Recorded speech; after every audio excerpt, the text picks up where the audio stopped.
Ja, ons in 2023 besef dat ons aanmeldingssyfer van Fides-sake baie laag is en ons het 'n werksessie gehou en ons het 'n paar besluite geneem om dan werkswinkels aan te bied en ons het die werkswinkels in Limpopo afgeskop en daarso het ons sommer al die belanghebbende partye wat rolspelers betrek om die werksessies aan te bied. En dit het groot welsa teweeggebring vir ons want die mense wat ons lei hulle op om argumentsouwe sake aan te meld, verklarings af te lê en die regte dokumentasie te hê as hulle diere gesteel word. Vir ons is dit baie belangrik dat diere gebrandmerk moet wees, getatoeëer moet word, die regte tatoeëer, want dis die eienaarskap, dis hoe jy bepaal wie se eienaar van die diere. En ek dink ons het redelik al gevorder, die sake word meer aangemeld. Ons hoop ons kry dit reg om dit nog 'n bietjie te styg.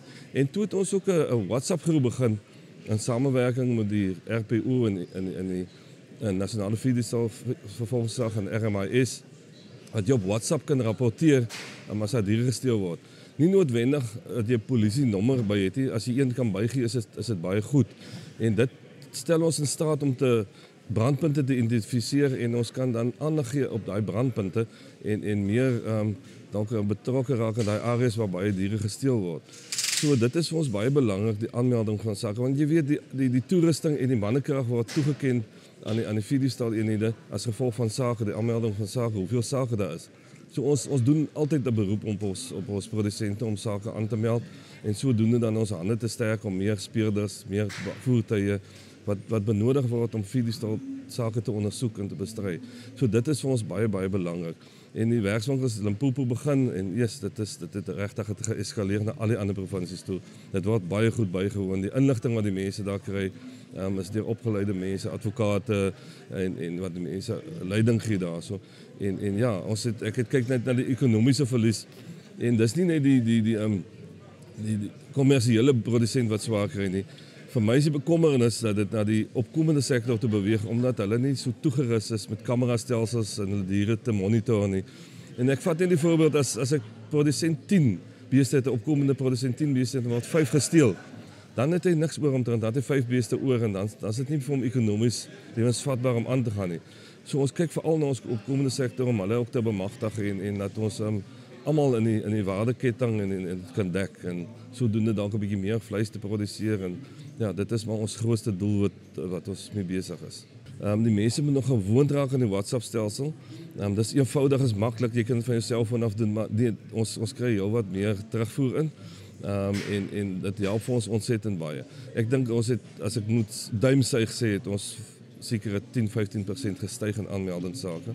En as jy net Fides hoef aan te meld, jy kan enigiets aanmeld op daai stelsel en ons kan dit ook monitor, die aandag wat daar gegee word en wat op Earth Ranger geplaas, so ons weet presies waar dit is.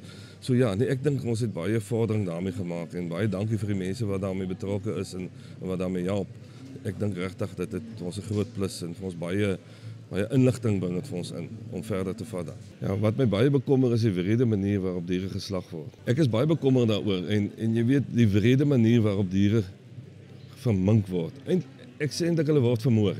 As dit is vir my pasbare woord by dit. Jy weet die diere se hakskeensendings word afgekap, hulle neksendings word afgekap, maar lê hulle daarso tot hulle by hulle kan uitkom om geslag te word. En die diere het geweldig pyn.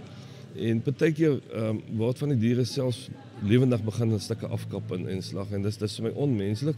Dis vir my nie aanvaarbaar nie. En ek wil graag vir die produsente 'n beroep op doen as hulle op so 'n geval afkom, gaan rapporteer dit by die NSPCA. Dit help vir verswarende strawwe. As ons hulle betrek, so ek doen 'n beroep dat ons dit regtig doen, maar dis nie 'n mooi gesig nie. Ek kry baie van hy foto's, ek kry baie van die video's en regtig ek weet nie hoekom mense so wreedaardig teenoor diere kan wees nie.